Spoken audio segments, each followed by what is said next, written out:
Welcome to Pandar academy. Origin of the universe के series में फिर से आपका स्वागत है। लास्ट वीडियो में हम लोगों ने जुपिटर तक देखा था, जब हम लोग इंडिविजुअली हर प्लेनेट को डिस्कस कर रहे थे। तो आज की वीडियो में हम लोग जुपिटर से आगे का देखेंगे। ठीक है, ये सारा कुछ मार्स हो गया, मार्स का जो सेटेलाइट वगैरह था, मिशन जो भी था, वो सब हम लोगों ने पिछले वीडियो में सब डिस्कस किया था। आज की वीडियो में हम लोग सैटर्न, यूरेनस और नेपच्यून, इन 3 प्लेनेट को देखेंगे और इसके बाद फिर हम लोग अर्थ पे आएंगे और फिर अर्थ के बारे में डिटेल डिस्कशन होगा। ठीक है, तो सैटर्न, इस ग्रह को खोजा किसने था? तो गैलीलियो ने। गैलीलियो एक साइंटिस्ट थे, उन्होंने इस सैटर्न को सबसे पहली बार ढूंढा था सोलर सिस्टम में। ठीक है, यहाँ हम लोग देख सकते हैं साइज के हिसाब से। तो ये हमारा सबसे पहले हो गया मरकरी, फिर वीनस, फिर अर्थ, फिर मार्स, फिर जुपिटर, फिर सैटर्न, यूरेनस, नेपच्यून और ये लास्ट वाला प्लूटो है, जो कि अब ग्रह नहीं है, किसी जमाने में प्लेनेट हुआ करता था वो। ठीक है, तो सैटर्न का कुछ जो कैरेक्टरिस्टिक है वो देख लेते हैं हम लोग। सबसे पहला, ये सेकंड लार्जेस्ट प्लेनेट है। इसका जो रोटेशन का पीरियड है, यानी अपने एक्सिस पे जो रोटेशन का पीरियड है, लगभग ये 10 घंटा 40 मिनट ये एक रोटेशन कंप्लीट कर लेता है। और रिवोल्यूशन का जो इसका पीरियड है, मतलब सूर्य का जो परिक्रमा करता है, वो लगभग 29 वर्ष में कंप्लीट करता है। इसका वायुमंडल जो है हाइड्रोजन, हीलियम, मीथेन और अमोनिया, इस तरह के गैसों से बना हुआ है।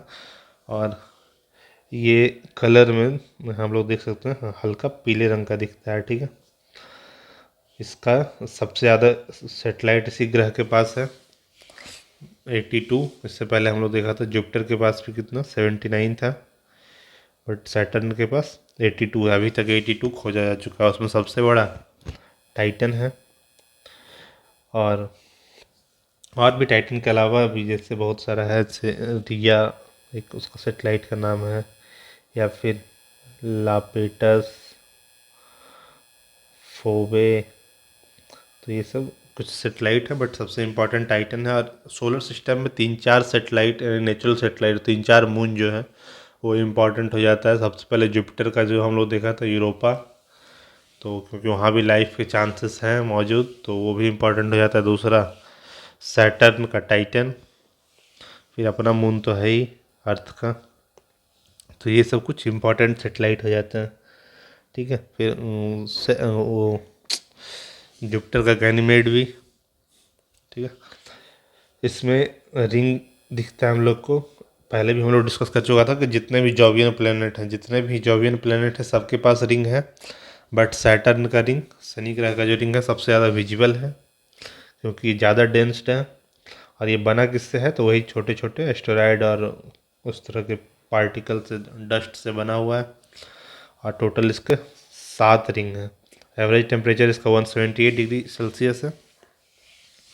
और इसका जो फोवे सेटेलाइट है सैटर्न का, जैसे बाकी सेटेलाइट अगर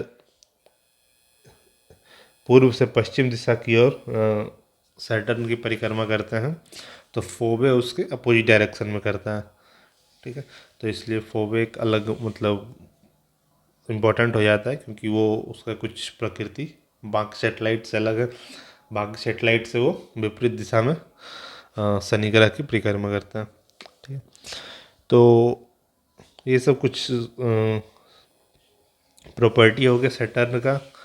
और बाकी सैटर्न उतना ज़्यादा इम्पोर्टेंट है नहीं, बस उसका जो सेटेलाइट है टाइटन, ये इम्पोर्टेंट है हमारे लिए, क्योंकि हम लोग कोई भी सेलेस्टियल बॉडी का इम्पोर्टेंस इस आधार पर देख रहे हैं कि वहाँ पे लाइफ के चांसेस कितने हैं, या फ्यूचर में लाइफ होने के चांसेस कितने ज़्यादा हैं। तो उस हिसाब से टाइटन इम्पोर्टेंट हो जाता है। बाकी शनि के और भी जो सेटेलाइट हैं वो उतने ज़्यादा इम्पोर्टेंट नहीं हो पाता। ठीक है, ये हम लोग नीचे देख पा रहे हैं कि सैटर्न का मूवमेंट। और यहाँ जो छोटा सा दिख रहा है, यही नीचे वो टाइटन ग्रह है। और ये सैटर्न का रिंग है। अब जो उससे रिलेटेड कुछ स्पेस मिशन है, मार्स लिखा गया यहाँ पे, टू सैटर्न, कैसनी हो गया, पायनियर हो गया, ह्यूजेंस हो गया, ये सब कुछ इम्पोर्टेंट है और सारे मिशन नासा के द्वारा सेंड किए गए। ठीक है, नेक्स्ट प्लेनेट जो है हमारा है वो यूरेनस है। तो यूरेनस को लेटा हुआ ग्रह भी कहा जाता है। इसका जो खोज था उन्होंने 1781 में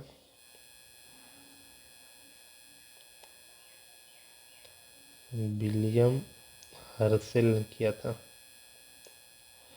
इसको लेटा हुआ ग्रह भी कहते हैं और ये आकार में थर्ड लार्जेस्ट है। सबसे लार्जेस्ट जुपिटर, फिर सैटर्न और थर्ड लार्जेस्ट हो गया हमारा यूरेनस। ठीक है, और ये सन से डिस्टेंस के मामले में 7वें स्थान पर है। ठीक है, इसका जो रिवोल्यूशन का पीरियड है अपने एक्सिस पे वो लगभग 17 घंटा 14 मिनट का, और रोटेशन का जो पीरियड है एक्सिस के सन के अराउंड वो ऑलमोस्ट 84 ईयर का है।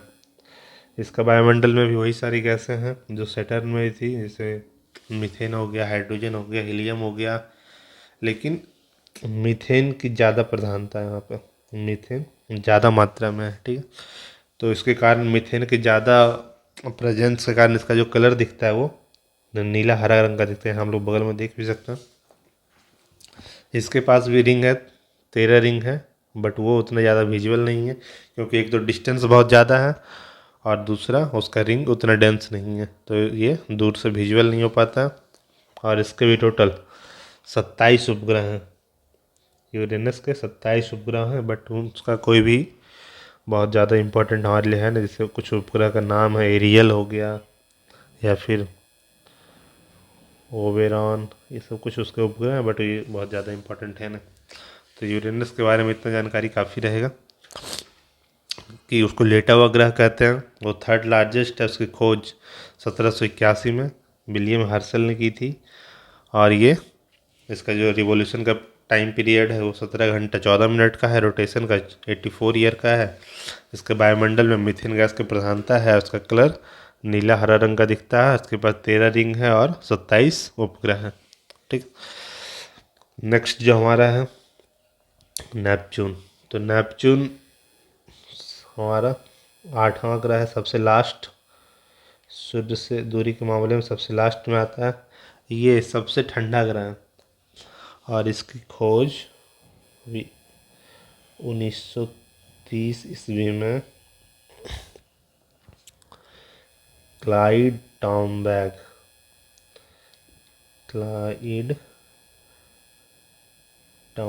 नाम के एक खगोलविद थे, उन्होंने की थी।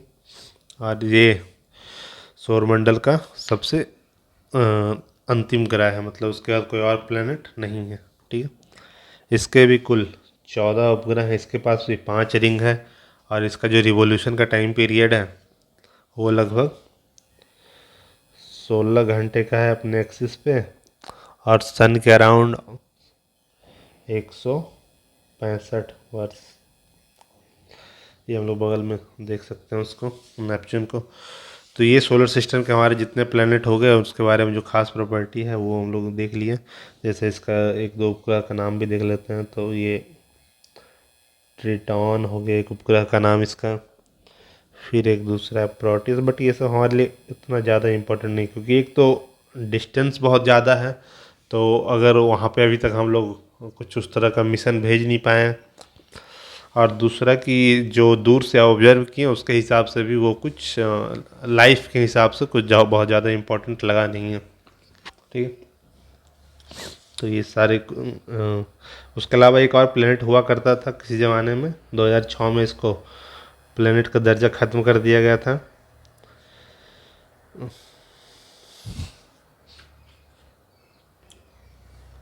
एक मिनट, यहाँ कुछ गलती हो गया। क्लाइड टॉम्बैग इसका नहीं था। ये सबसे बड़ा ग्रह तो है, बट इसकी खोज 1846 में हो गई थी और किया था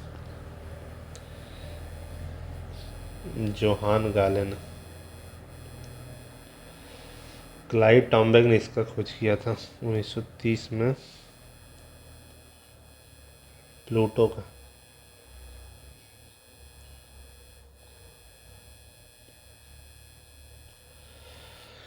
2006 से पहले एक ग्रह हुआ करता था, बट 2006 में जाके प्लेनेट का डेफिनेशन चेंज कर दिया गया। उसका जो कंडीशन हम लोगों ने पहले भी देखा था, कोई भी सेलेस्टियल बॉडी प्लेनेट किस आधार पे हो सकती है, तो वो डेफिनेशन 2006 में जब वो चेक रिपब्लिक में एक सम्मेलन हुआ था वहाँ पे वो चेंज कर दिया गया। इसके बाद 2006 में से प्लूटो से प्लेनेट का दर्जा ख़त्म हो गया इसका, और ये एक डार्क प्लेनेट बन के रह गया।